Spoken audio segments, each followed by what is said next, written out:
Alrighty, everybody. Welcome to episode number 5 of the Airborne Podcast with Kaila Kuhn, member of the 2022 Olympic team with us, and just did her very first day of triple backflips. In an earlier episode with Winter Vanecki, we said once Kaila got off that big jump, we'd be bringing her on, and today was the day, so we got her. We convinced her to come over.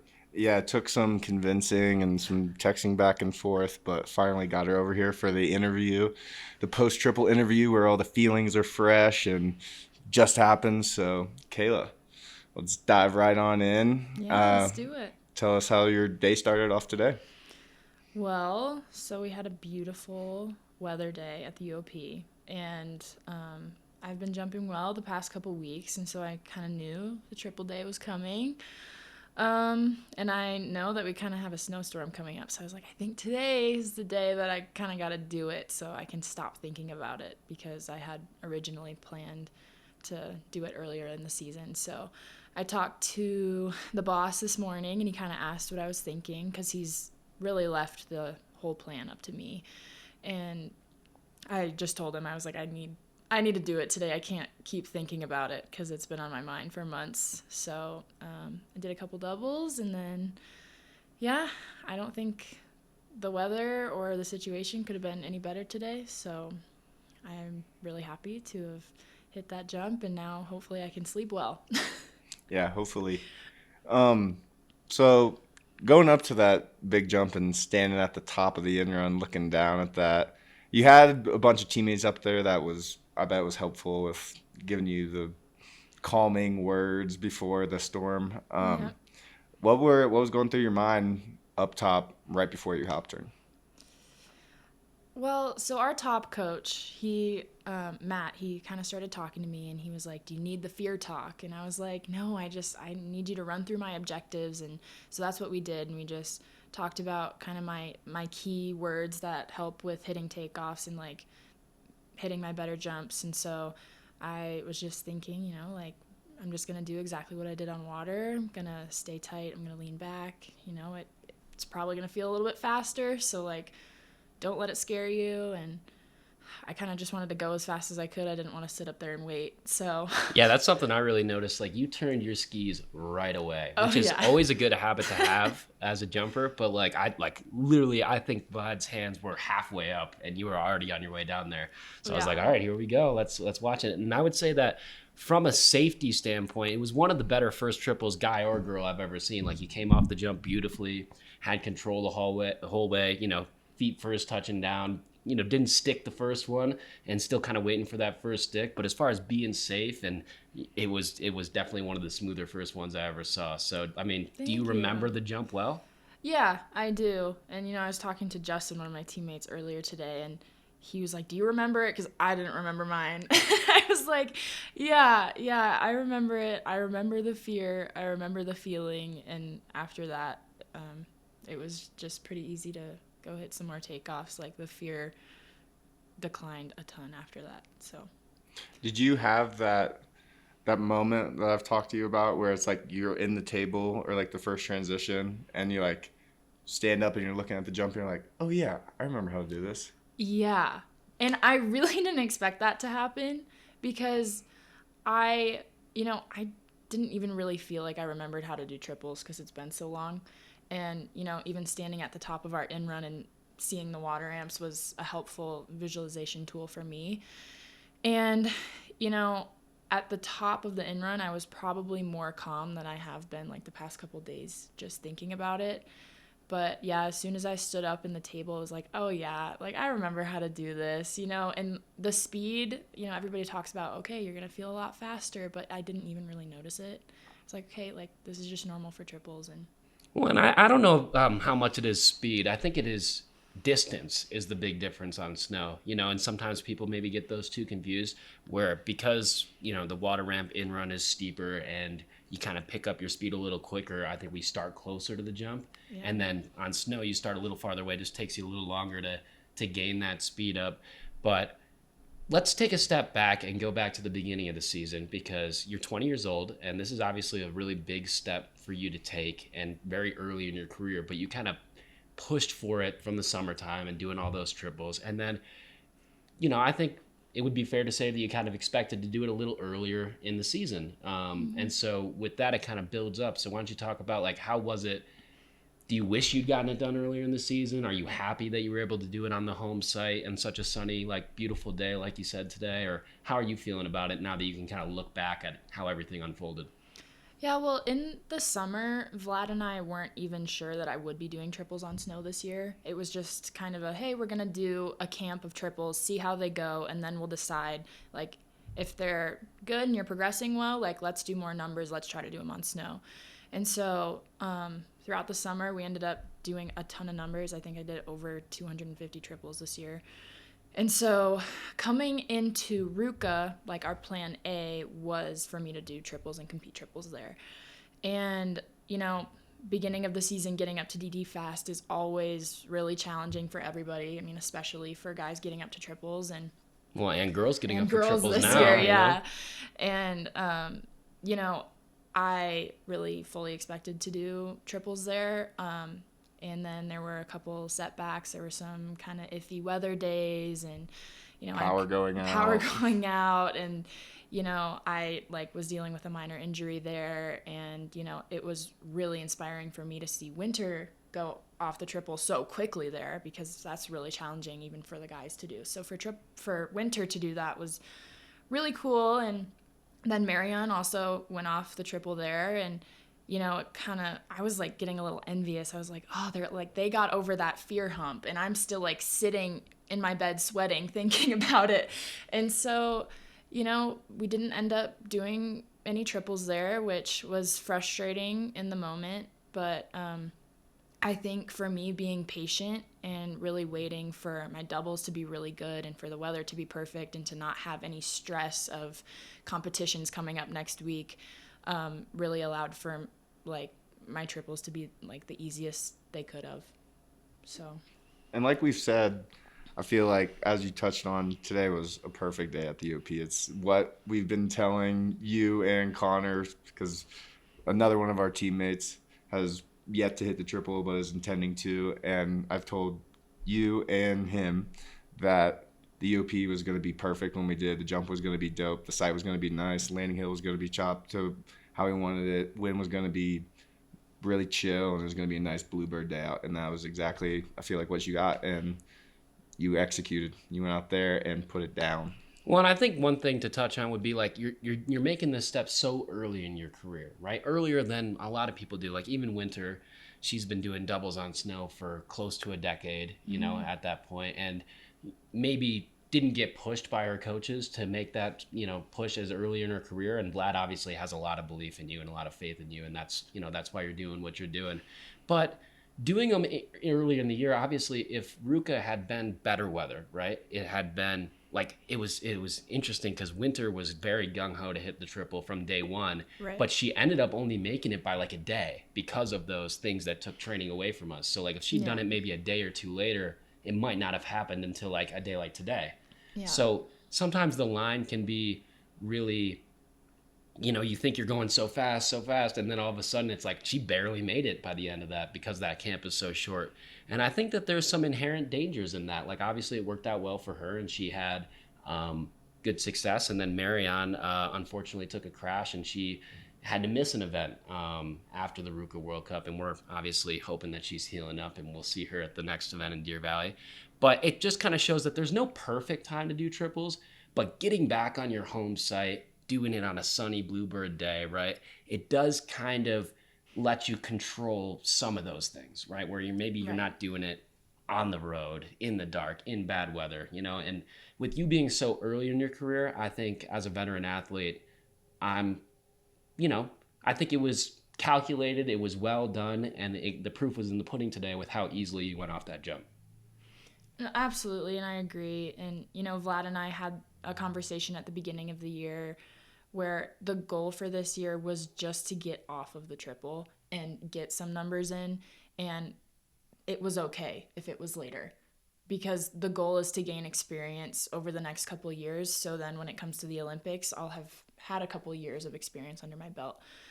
So, you know, I think it was a great lesson of patience for me, and, you know, it ended up working out really well because, like, you never know what can happen when you start doing harder tricks earlier in the season. So yeah, I'm pretty happy with how it's turned out so far. So looking forward to the future now. Now that you've gone off that jump, I know that you still have some tricks in your belt that you haven't done yet. Now, some new triples. Do you think you're more nervous to do those new triples, or do you think you're more nervous to do triples on another new site when we go to, like, let's say Deer Valley or Canada or Kazakhstan? Girl just got done with her I first know, day. but And I'm- you're asking her what she's nervous I about. know, It's a I'm- good question, though. I mean, yeah. is it DD or site switches that tend to get Site you? switches. I mean, like, one of like the harder DDs was actually a little bit easier for me on water than the one that I'm doing right now. So that I'm more excited to try than anything else. New sites, I think, are always challenging, no matter if you're doing doubles or triples. So I think that's just a whole new experience in itself. But I think I just kind of got to get used to some nerves, because that's kind of how they're going to be for the rest of my career, I'm sure. I don't think it gets a whole lot less scary. All right, so back where we were. I was going to say, so not everything is created equal, right? Where like days like today where it's sunny and it's soft out and you've watched your teammates hit the jump and it's kind of, today it felt like everything came together to go do your first ones, right? And Deer Valley, next site switch that we have very well might be that way. It might be a beautiful day, right? I think the thing that gets tough once you start taking it to competition is you don't really have a choice what the weather is. So Right. the training's condensed and your ability to kind of pick and choose your spots is also kind of taken away from you. So I think that's where some of the nervousness comes from my end, right? Where it's like, I can't choose the weather. So if it's a bad day, I kind of got to go do my job either way.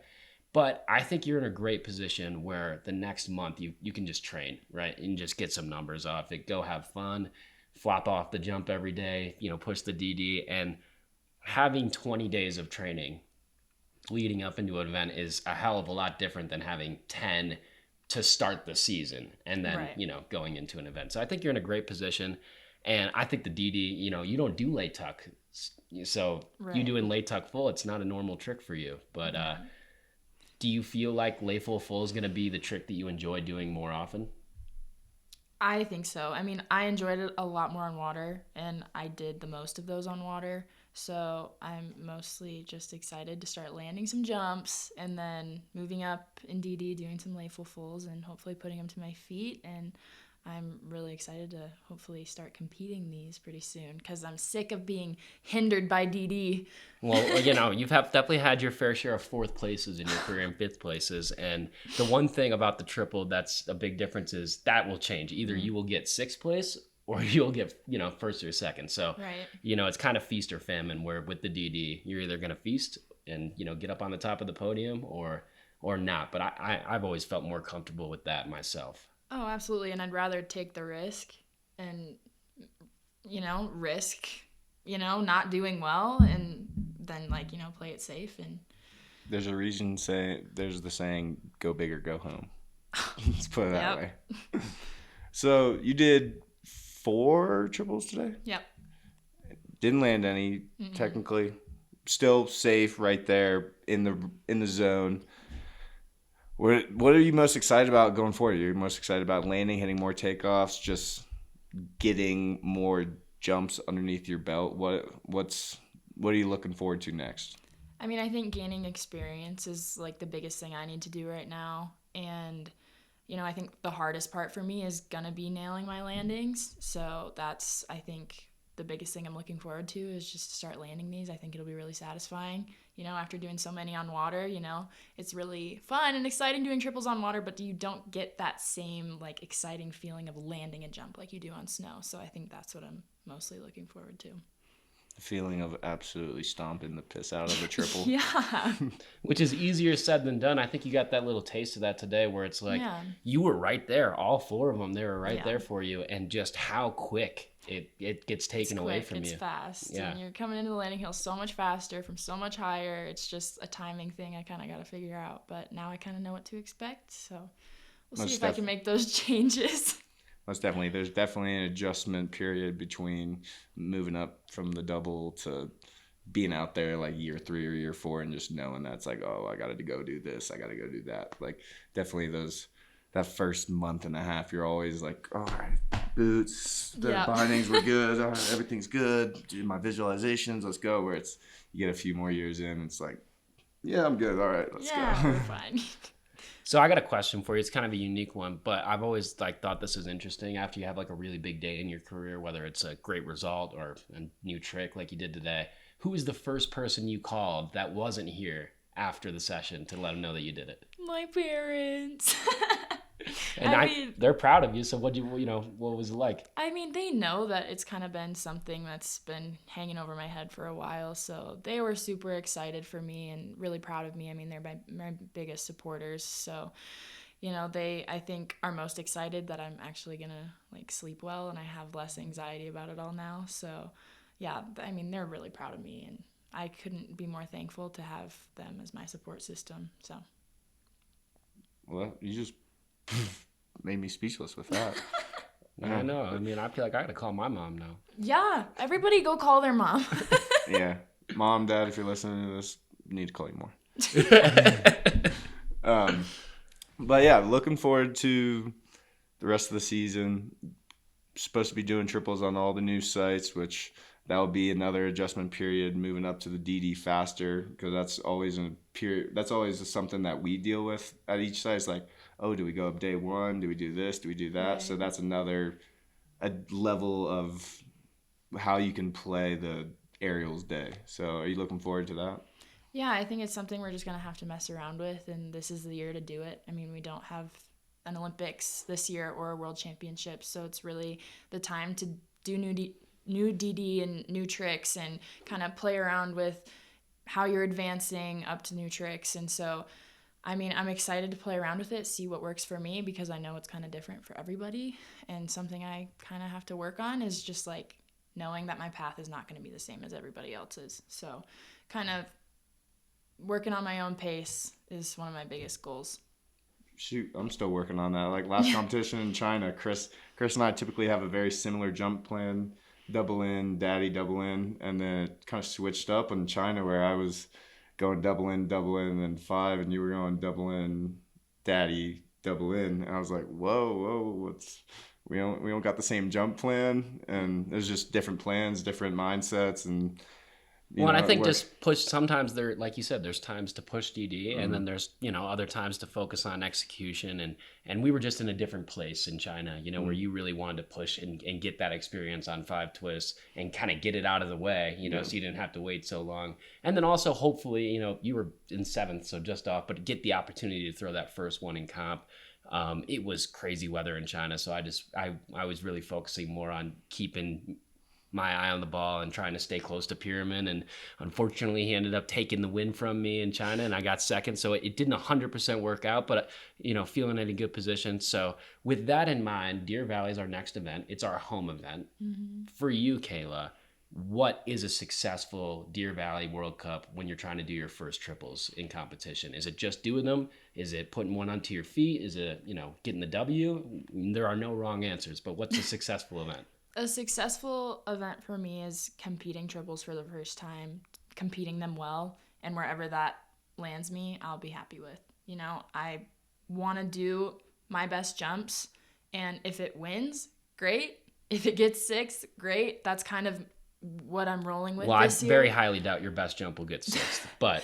Yeah, but I'm just I'm kind of trying to ride the wave, roll with it this year, and really just focus on doing triples, getting numbers off. And yeah, I would, a win for me would be going to Deer Valley, competing my best jumps, and landing some triples. So going back to the first triples today, I asked one of this, I'm going to ask you this. What was the scariest part? Was it the hop turn? Was it the looking at the giant wall of ice? Was it the staring at the landing while being 50 feet up? What was the scariest part? Well, I think the scariest part for me was just thinking about it for the last 2 months and not doing it. Just every night. I just wanted to do it, and thinking about it, and what could go wrong and what could go right, and you just kind of your mind's spinning, and there's crash videos out there, and you're watching your teammates do it, and there's all this stuff going on. And I think me just thinking about it and letting it build this anxiety over the past couple months and just not doing it was the worst part, because like, yeah, I didn't sleep great last night and I was a little anxious chopping this morning, but like as soon as I was in the gate at the top and I was like taking some deep breaths, the fear was gone. It was really just knowing what I needed to do, and it all came back. Yeah, that tunnel vision on the Yeah. jump. Yep, for It's sure. a real thing. All right. Well, thanks a lot, Kaila. And like, we're glad to be able to grab you right after your first day. And obviously, there's a lot more, jumps to come, and be growing a lot over the next month, and hopefully get that successful event in Deer Valley. But thanks for hopping on with us. I know it's not your favorite thing to hop on podcasts and talk with us, especially. So, I think you talked to us plenty already. But, thanks for doing it and giving us a great episode. Yeah, thanks for episode having number me. 5. Yeah, we appreciate you all for listening. Thank you for tuning in, and we'll catch you all on the next one.